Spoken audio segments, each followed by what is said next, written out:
Salut les pirates que je kiffe, c'est mercredi jour de formation. Aujourd'hui vous allez apprendre à vous contrôler dans cette formation et non pas à contrôler votre conjoint en crise. Chaque fois que vous allez vouloir contrôler votre conjoint, ou d'ailleurs un client, votre patron, votre salarié, eh bien c'est toujours une catastrophe car les humains n'aime pas du tout être contrôlé. Alors vous pouvez évidemment contrôler votre conjoint à condition qu'il ne le sache pas. Voilà, c'est comme ça. Donc on va travailler ça pendant 2h30. Les formations durent 2h30 d'audio. Vous pouvez les écouter autant que vous voulez. C'est des fichiers de 10 à 15 minutes. Les 50 formations, c'est en descriptif de cette vidéo. Et le coaching également, avec le coaching que vous kiffez, la formule ultra puissante avec 1 heure de coaching par téléphone ou WhatsApp si vous êtes loin. 15 jours de suivi, un nouvel audio de suivi, un appel téléphonique pour faire le débriefing et une formation offerte. Oui, c'est la formation la plus rentable. Aujourd'hui, on va parler évidemment de pourquoi on contrôle son conjoint et les relations de couple pendant la crise existentielle, effectivement, ne sont pas faciles. Et vous avez des objectifs, des rêves, des perspectives et évidemment des attentes différentes de votre conjoint pendant la crise. Et il y a des situations finalement qui pourraient être catastrophiques si vous ne faites pas ce qu'il faut pendant la crise de votre conjoint. Donc plus vous allez exercer un contrôle sur votre partenaire, notamment en crise, pendant la crise de couple ou pendant la crise existentielle, c'est une des situations qui peut faire que votre conjoint va encore plus s'éloigner de vous. Et cela constituerait effectivement un interdit. Donc il y a des symptômes de personnalité que l'on appelle les personnalités contrôlantes et qui vont finalement être pénibles pour la relation, l'abîmer, et les causes qui vont entraîner finalement, enfin les causes qui font que je vais contrôler vont entraîner finalement des formes d'abus. En tout cas c'est comme ça que va l'interpréter votre partenaire et vous allez vous éloigner l'un de l'autre. Alors dans cette formation, vous apprendrez à savoir si vous êtes quelqu'un de contrôlant ou pas. Et l'idée, si vous êtes contrôlant, ce sera pendant la formation d'apprendre effectivement à vous contrôler vous, à vous contrôler, à pas contrôler, mais aussi à contrôler, à atteindre vos objectifs. Donc pour savoir si vous contrôlez ou pas votre relation, vous devrez savoir quels sont les signes ou les symptômes d'une personne contrôlante. Alors quels sont les signes d'une personne contrôlante? Alors ouais, une personne en crise, c'est pénible, on est d'accord. Une crise existentielle, c'est pénible. Personne ne veut d'une personne, à part vous. Et pansement qui est boiteux, personne ne veut d'une personne en crise. Pourquoi pansement est boiteux? Parce qu'il veut d'une personne en crise et qu'il n'a pas les moyens ou le talent ou la beauté ou je ne sais quoi de trouver quelqu'un qui n'est pas en crise. Quelqu'un qui est en crise, c'est pénible. Et si je choisis quelqu'un en crise, encore marié en plus, ça veut dire que je n'ai pas une grande estime de moi. Donc une personne qui est contrôlante va essayer par tous les moyens de faire en sorte que les situations et les comportements de son conjoint soient conformes à ce qu'il pense être correct. Vous me le dites des fois, c'est pas normal, c'est pas normal, il s'occupe plus des enfants, il s'occupe plus des enfants. Donc vous allez faire en sorte de contrôler pour qu'elle fasse ce que vous voulez. C'est pas normal qu'elle me mente ou il me mente pour aller chez Pansement. Donc vous allez essayer de faire en sorte qu'il ou qu'elle ne vous mente plus. Et c'est là que ça se complique. Donc chaque fois que vous voulez que votre partenaire se conforme à ce que vous souhaitez, qui est correct, eh bien cela va montrer que vous êtes une personne consciente, inconsciemment du moins contrôlante, et que consciemment vous pensez bien faire. Gardez donc bien à l'esprit que vous avez une façon de faire les choses et que votre partenaire en crise n'a pas la même. C'est comme ça, pendant la crise existentielle, c'est un peu n'importe quoi. Et si vous aimiez que finalement qu'elle fasse comme vous, eh bien elle ne serait pareille que vous. Elle ne serait pas en crise. Donc une personne qui est en crise ne va pas être comme vous puisque vous n'êtes pas en crise. Donc être minutieux ou minutieuse et contrôlé sont deux choses différentes. Si vous remarquez que votre partenaire ne fait pas les choses véritablement correctement à sa manière, eh bien vous devez évaluer pourquoi. Pourquoi elle ne fait pas les choses correctement, et souvent en coaching on en déduit que la crise existentielle peut être une des causes. Donc si c'est le cas, vous allez tomber dans un type de personnalité contrôlante et vous allez saboter le retour de votre conjoint. Donc d'autres symptômes que j'observe quand vous êtes en crise, mais vous verrez aussi que certaines personnes en crise sont aussi contrôlantes. Donc les autres symptômes, donc c'est quand même pas mal. que votre conjoint en crise soit contrôlant, même si c'est très désagréable, ça veut dire qu'on contrôle une situation qui n'est pas terminée. Hein, si je me fous totalement de vous, ben, vous ferez faire ce que vous voulez, ça m'en touchera une sans faire bouger l'autre, comme disait le président Chirac. Donc d'autres symptômes d'une personne contrôlante peuvent vous aider à dire, ah, peut-être que mon conjoint, finalement, inconsciemment, évidemment inconsciemment, parce qu'il dit, non, c'est fini, jamais je reviendrai. Inconsciemment, il sait que la relation n'est pas terminée. Alors, qu'est-ce que fait une personne autre contrôlante? Eh bien, elle va critiquer. Elle va vous critiquer beaucoup, presque constamment, et elle va essayer de vous contrôler en disant, tu ne devrais pas faire ça. Alors, j'avais ça la semaine dernière en coaching. Madame criseuse revient à la maison pour amener les enfants disent maman reste un peu, viens voir la chambre, etc. Ils sont malins les enfants, hein. Ils ont envie que maman reste. Et madame ressort de la chambre, non pas en ayant passé un bon moment avec ses enfants, mais en disant mais il y a des vieilles affaires, des vieux t-shirts dans la chambre, tu devrais les vendre. Hein. C'est pas normal de garder les vieux t-shirts comme ça. Voilà. Donc ça veut dire que là, la relation n'est pas forcément. Ils vont dire fais ce que tu veux avec tes t-shirts, qu'est-ce que tu veux que ça me fasse. Hein, moi j'ai passé un bon moment avec des enfants qui aient des t-shirts de taille 4 ans, 6 ans, 12 ans ou 28 ans, c'est pas grave. Les personnes contrôlantes vont aussi vous isoler, hein, de votre cercle d'amis. En disant du mal de vous notamment. Donc ça veut dire que la relation n'est pas totalement terminée. Parce que si elle était terminée, elle ne parlerait pas de vous. Les personnes qui sont contrôlantes accusent les autres de ne pas savoir faire. Alors souvent vous me dites, j'étais très contrôlant dans les coachings, j'étais très contrôlant dans la phase 2 du couple, en blâmant beaucoup mon partenaire. Et effectivement, à chaque fois que vous allez dire que votre partenaire ne sait pas faire, c'est que vous êtes contrôlant, et souvent vous, envers votre partenaire en crise, vous êtes contrôlant. Si vous lancez fréquemment des menaces passives aussi, hein, ou actives, hein, tu verras, puisque c'est comme ça, tu vas voir, hein, moi je vais appeler un avocat. Donc là, ça veut dire que la personne veut vous contrôler, donc que la relation n'est pas terminée, sinon elle ne vous contrôlerait pas.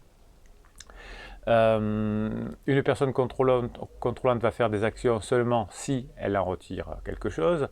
La personne contrôlante va essayer de vous culpabiliser. Alors souvent, vous, quand vous êtes un bébé pirate ou que vous n'êtes pas un pirate, vous avez fait des interdits, vous allez essayer de culpabiliser votre conjoint, en disant tu te rends compte, tu abandonnes des enfants, etc. Donc tout ça, c'est être contrôlant et ça éloigne votre conjoint. Et enlever de l'espace et de l'intimité aussi à son partenaire, quelque chose de contrôlant. Donc, qu'est-ce qui fait que quelqu'un est devenu contrôlant? Alors, peut-être qu'effectivement, il est en crise existentielle. Ça, c'est une relation que je vois souvent. Mais si vous n'êtes pas, vous, en crise existentielle, eh bien, finalement, ce n'est pas quelque chose de sain. Hein. Alors, souvent, on dit, ouais, de toute façon, moi, je suis comme ça, et c'est pas, voilà, c'est pas comme ça. Et ma mère était comme ça. Non, c'est pas quand quelqu'un qui est intelligent, il dit pas c'est comme ça et c'est pas autrement, évidemment. Il réfléchit un petit peu. Si vous essayez de savoir, vous, en tout cas, si vous êtes contrôlant, hein, on essaiera de le voir dans la formation en détail, eh bien, vous allez, une fois que vous aurez compris pendant la formation pourquoi vous êtes contrôlant, eh bien, vous essaierez ensuite de contrôler ce besoin. Hein, évidemment, je vous donne quelques indices. Eh bien, les personnes qui veulent être trop contrôlées sont dans l'insécurité. Ah, ben oui, alors mon conjoint, c'est normal qu'il me contrôle, il est dans l'insécurité. Et oui, quand on est en crise existentielle, on est dans l'insécurité. Et donc, pourquoi on est dans l'insécurité? Eh bien, on va essayer, quand on est dans l'insécurité, de développer un système de défense contre la peur, contre le manque de contrôle. Oui, quand on est en crise, oui, on a peur. Donc finalement, c'est un mécanisme, hein, le contrôle, pour ressentir une plus grande satisfaction, en tout cas diminuer sa souffrance. C'est pour ça que votre conjoint qui vous critique beaucoup est en souffrance. Hein. Évidemment, quand on est en crise, on souffre beaucoup. Donc finalement, vous souffrez beaucoup aussi pendant la crise de votre conjoint, hein, puisque ça c'est communicant, des vases communicants. Et la personne, quand vous contrôlez, vous allez percevoir finalement tout changement dans l'environnement extérieur. Ma femme, mon mari voudrait partir, comme une menace à votre stabilité émotionnelle, et c'est pour ça que vous êtes contrôlant. Donc comment vous allez traiter cette personnalité contrôlante pour à nouveau établir une relation stable avec votre époux, avec votre épouse, et surtout une relation saine? Eh bien, si vous apprendrez pendant la formation à détecter les symptômes et les comportements d'une personne contrôlante et vous pourrez ensuite avoir ce traitement efficace qui va vous permettre de réformer vos attitudes et votre comportement. Une des choses que vous pourrez faire, c'est de vous rendre compte de ce qui se passe, car vous pourrez ainsi apprécier ce que ça peut vous apporter. Les formes de traitement du contrôle vont passer essentiellement, parce que c'est le plus efficace, par la neurohypnose et écouter les fichiers qui vont vous apprendre à ne plus être contrôlant. Mais si vous le souhaitez, on pourra le faire aussi pendant un coaching. Donc si vous contrôlez dans votre relation, ça va entraîner une série de conséquences négatives, comme votre conjoint qui essaie de vous contrôler, vous voyez que ça abîme la relation, et ça va affecter effectivement la relation, mais vous également. Donc dans cette formation, vous apprendrez pourquoi vous contrôlez, et je ne sais pas pourquoi vous contrôlez encore. Vous allez me dire, mais en tout cas, vous avez bien compris qu'il faut sortir de cette notion de contrôle. Les seules personnes que vous pouvez contrôler, c'est vous. Et si vous contrôlez bien ce que vous apprendrez à faire dans cette formation, vous allez devenir une nouvelle personne qui va atteindre tous les objectifs, apprendre à se contrôler. C'est le point fort de cette formation. Toutes les formations et tous les coachings sont en descriptif de cette vidéo. Comme vous êtes des pirates au top, qu'est-ce qu'on va faire? Eh bien, on va lire quelques mèmes de Telegram. Vous savez qu'il y a une application qui s'appelle Telegram, et dans cette application qui s'appelle Telegram, vous avez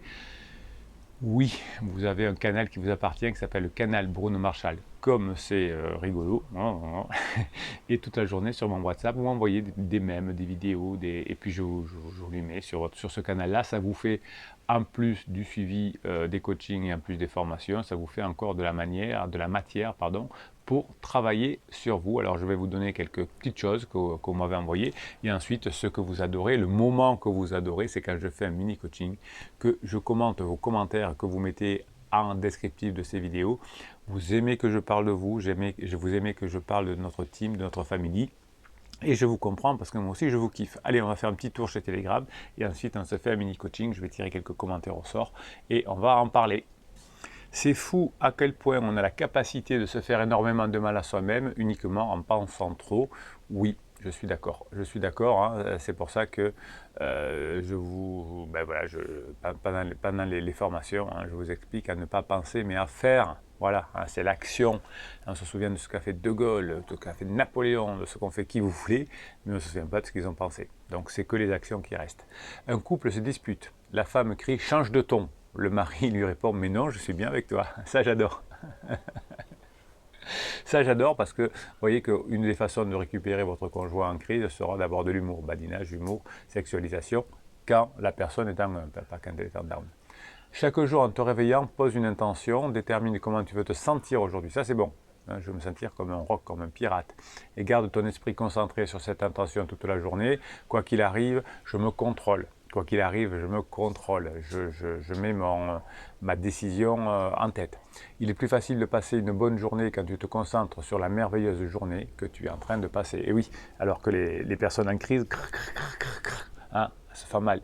Non, je suis pas bien, je suis en down. Quand on est en down, c'est qu'on ne fait pas les choses correctement. Quand on est heureux, quand on est bien, c'est qu'on fait les choses correctement. Donc quand la personne est bien avec vous, c'est qu'elle fait les choses correctement. Crois en toi et tu voleras haut. Voler haut, c'est pour Cerise et son hélicoptère. Cerise nous a fait un retour dans la Team Family Pirate, extraordinaire, toujours positive. Vous avez des pirates, vous en avez plusieurs. Gisèle, Patricia, c'est que des filles, les pirates hommes, je vous taquine, qui vous aident, quand ça, vous avez un coup de mou, qui vous donne un coup de boost. Pensez à mettre quand ça va bien, mais quand ça ne va pas, les pirates sont là pour vous aider, n'est-ce pas, Neigeline. Peu importe ce que les gens disent et combien de temps ça prendra, sois vrai, sois fidèle à toi-même et à ton cœur, oui, et surtout aux objectifs. Pardonner, ce n'est pas oublier, vous avez une super formation sur le pardon. Pardonner, ce n'est pas oublier, pardonner, c'est vous libérer. Et je vous apprends à le faire. Je choisis de ne pas porter de rancœur pour ce qui s'est passé, mais je m'assure que ça ne se reproduira pas. Oui, en étant différent et en faisant vivre des moments différents à votre conjoint, vous vous assurez, vous augmentez les probabilités. Ici, on est une team, une famille. Je vais finir ma phrase. Une probabilité que ça ne se reproduise pas. On est une team, une famille, on travaille à partir de la science, des neurosciences et des probabilités. L'avenir, c'est une probabilité. Des fois, vous me dites en suivi coaching, est-ce que vous pensez que mon conjoint, il va? Ben, je ne sais pas, je ne l'ai jamais rencontré, puisque des probabilités, ça va dépendre de ce que vous faites. Est-ce que vous pensez que c'est mort? Non, tant qu'un des deux n'est pas mort, c'est pas mort. Après, c'est des probabilités. Ces jours, je suis très sensible sexuellement, alors évitez de me chauffer avec des mots du genre bonjour. Voilà, ben ça me plaît. Ça, c'est de l'humour. Allez, on va voir quelques commentaires de pirates. On va se régaler. J'adore parler de vous. Allez, un petit message de Rares Morarescu. Alors, pour ceux qui aiment la musique, hein, Rares est une star du jazz. Alors, je ne sais pas lequel exactement, mais c'est une star du jazz. Et on a beaucoup de chance que ce soit un pirate. Il nous écrit un petit mot. Salut à vous tous, pirates et capitaines. Presque un an est passé, les rapports avec Rizuel sont au beau fixe, mais il reste encore chez Pansement. Alors pour ceux qui ont suivi l'histoire de Rares, ne voulait plus lui parler, ne décrochez plus le téléphone, c'était vraiment la guerre. Et là, ça y est, ça commence à frémir, hein, les rapports avec Rizuel sont au beau fixe. Reste maintenant que le pansement se décolle. Bonjour la team, dit Caroline, le kiff. Bonjour la team des pirates et au capitaine. Criseux est en ce moment à la maison, donc on met les chances de son côté, on applique les bonnes pratiques, on ne lâche rien, ça c'est du pirate, ça c'est de pirate. On évite les interdits, ça c'est du pirate, on est léger, ça c'est du pirate, et on passe uniquement des bons moments sans reproche. Voilà, c'est à force de passer des bons moments ensemble qu'on revient ensemble. Ne pas oublier les bons moments, c'est important, c'est difficile, mais on y arrive. Bon week-end, et voilà, donc c'est un message qui a dû être posté pour le week-end. Merci Caroline, Caro, hein, voilà, elle a tout compris. Ben voilà, son conjoint traverse la crise, des fois il est là, des fois il n'est pas là, et quand elle est là, il marque des points. Ramalou, et même si en down ne retenir que le positif, c'est difficile quand ils habitent ailleurs, mais c'est pas simple non plus quand ils sont à la maison. Oui, alors ça c'est du coaching parfait, hein. Vous me dites...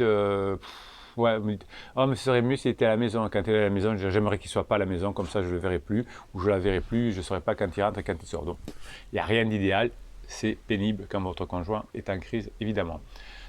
Caro Forza, hello, bon week-end la team. Capitaine, c'est sûr que si j'avais pris conscience avant qu'il fallait que je bosse sur moi, oui, effectivement, si on s'était rencontré avant, ce serait plus simple. Pour ne pas mettre mon mariage en difficulté, je l'aurais fait. Mais ce que je fais aujourd'hui m'apporte beaucoup et je serai gagnante. Quoi qu'il arrive, et oui, vous allez être gagnante, effectivement, si vous bossez sur vous. Non seulement vous allez augmenter les probabilités d'atteindre votre objectif, de retrouver votre conjoint en crise, hein, mais évidemment, également, hein, si vous ne le contrôlez pas et si vous contrôlez vous, il y a des chances que vous soyez mieux. Miss Sunshine, hello la team. Alors moi je rigole de l'absurdité de Criseux. Heureusement que nous sommes légers et qu'on a l'hélico de cerise. La semaine dernière il me dit bisous chérie. Oui, très bien. Et s'enfuit dans la seconde en laissant une ombre dans le mur, comme les cartoons, tellement vite quand il s'est rendu compte de sa beauté. Oh, mon inconscient a parlé. Aujourd'hui il répond à un de mes messages, de rien, je t'en prie. Ah oui, c'est... J'ai eu le temps de le voir, puis il a tout de suite supprimé. Il ne faudrait surtout pas être poli. Non. Hein, ou alors peut-être qu'ils ont pris personne, vous savez, en crise existentielle, on en fait des bêtises. Je crois que son cerveau est en train de griller et ne sait plus dans quel sens aller. Oui, on est fatigué hein, pendant la crise existentielle, c'est pour ça qu'on finit épuisé. Focus le kiff, bonjour pirate, j'ai déjà passé la phase 2 et 3 il y a 7 ans, je pense que je suis dans une crise pour la deuxième fois. La première fois, j'ai réussi à récupérer le couple. Parfait, donc vous voyez que ça arrive, hein, qu'il y a des centaines de personnes qui retrouvent le couple. Mais là, c'est plus difficile car je n'ai pas su prendre la première opportunité de la phase 4 de la première crise car je ne connaissais pas Bruno et ça fait 21 mois que ça dure. Tant qu'il n'y a pas la mort de l'un des deux, tout reste possible, ça va dépendre de votre travail sur vous, des bons moments que vous passez ensemble et de montrer que vous tenez à lui ou à votre couple. Coucou la team et Capitaine Pirate, dit Ramalou. Moi je suis en plein kiff. Ah, alors qu'est-ce qui se passe? Hier soir, Criseux rentrait de 3 jours chez Pansement. Et j'avais même pas envie de le voir. Ah oui, oui, effectivement, à la fin de la crise, souvent c'est vous qui décidez de ne pas reprendre votre conjoint ou de le reprendre, hein, c'est votre choix. Mais votre conjoint était tellement épuisé que finalement il est très content que vous vouliez le reprendre. Mais des fois, on n'en a même pas envie. Badinage, humour, échange, bon moment et sexualisation. Ça c'est de la coquinerie. Et après un mois de sans sexe, rapport et câlin toute la nuit. Voilà, quand vous bossez, quand vous faites ce qu'il faut, quand vous faites les formations, les coachings, quand vous vous contrôlez. Eh oui, il a même posé un pansement à lapin ce matin. Voilà, hein, quand on bosse, voilà ce qui se passe. Je m'aime, oui, vous pouvez vous aimer parce que vous avez été courageuse. Je reste sur mes gardes, ça c'est très bien parce qu'il y aura encore des rebonds. Face au rebond, voilà, excellent. Mais ça, c'est de la kiffance. Bon, allez, super cool. Allez, on termine par un dernier, un coaching qui m'a reboosté la semaine dernière, 10 jours où Pompon et te calme leur pompon. Il faut savoir que grande sérénité, appeler sa criseuse par son prénom en permanence. J'ai dit, mais est-ce que vous avez un surnom? Non, je ne l'ai jamais fait. Donc on a trouvé un surnom un peu pompon, voilà, qui est un peu ridicule, mais qui la remet à sa place, parce que là c'était... je ne vous dis pas son prénom. Et c'est reparti pour le show, SMS à 23h15, je peux avoir les enfants le 12 mars. Bon, elle n'a pas précisé l'année, le 12 mars. Oui, je vous rappelle que si vous regardez cette vidéo, elle était tournée au mois de septembre 2021. Bon, elle n'a pas précisé l'année. Puis, je ne veux pas que notre fils fasse anniversaire dans la maison où j'ai tant souffert. Et là, je ne suis plus à l'aise. Il le fera au bowling, ronron, pompon et rigide. Alors, ce que j'ai répondu, parce que j'ai eu le même message, mais en suivi de coaching. Je dis super, je connais un super bowling aux Seychelles. Voilà, un truc comme ça. Alors ce qui est bien, c'est qu'il y a plein de, voilà, de messages de soutien à Pompon, non pas Pompon, pas Pompon, à grande sérénité. On peut, alors tiens, qu'est-ce que dit Neigeline en réponse? On peut faire une deuxième mini-célébration pour Fiston dans la maison où il a eu le privilège un temps de vivre avec son papa et sa maman avant qu'elle rentre en crise. Et si cela fait plaisir à Fiston, oui, hein, souvent on ne demande pas aux enfants ce qu'ils veulent. Ce serait pas bête, hein, c'est les premiers intéressés. Si cela fait plaisir à Fiston, ou chacun par définition sera libre de venir ou pas, donc tant pis si elle ne vient pas. Ben Neigeline, je trouve que votre remarque est excellente. Et d'ailleurs, Grande Sérénité lui répond exactement ce que j'ai prévu comme les années précédentes où elle n'est pas venue. Cindy, j'adore le surnom de criseuse. Merci, hein, merci Cindy. Oui, voilà, on bosse dans les coachings. Alors, Laura répond aussi de mieux à mieux. La semaine dernière, Laura, son criseux. La semaine dernière, mon criseux m'a harcelé pour que je lui dise ce que je comptais faire pour Noël, hein, toujours en septembre, hein, sachant que l'on vit toujours ensemble, et même lit et du sexe. Il me demande ce que je vais faire à Noël, alors que lui-même ne sait pas ce qu'il va faire demain. Et bien voilà, vous êtes génial. Un petit dernier, c'est toujours dans le même thème, puisqu'on répond, vous répondez, Laurent qui répond à Laura. Ouais. Génial, il a un problème de notion du temps. Classique, les criseux prévoient quelque chose pour le lendemain et révisent leur projet dans la foulée. Oui, hein, ça c'est même les ados en crise font pareil. Ils sont complètement perdus. À nous, par contre, de proposer quelque chose quand ils sont en up, mais de rester sur le court terme. Moins 24 heures, plus 24 heures. Laurent, vous avez raison. Voilà, allez, je vous laisse aller découvrir cette nouvelle formation, apprendre à se contrôler et à ne pas contrôler son conjoint parce que ça le fait fuir. Vous allez vous régaler. Voilà. Vendredi à 17h. Non, Bruno, arrête. Vendredi à 19h, hein, on fera le live pour parler de cette formation dans 2 jours, vendredi, 19h en attendant. Mettez-moi plein de pouces en l'air sous cette vidéo et plein de commentaires parce que vous vous régalez de parler entre vous sous ces commentaires, mes pirates adorés. Je vous kiffe. Passez la journée que vous méritez.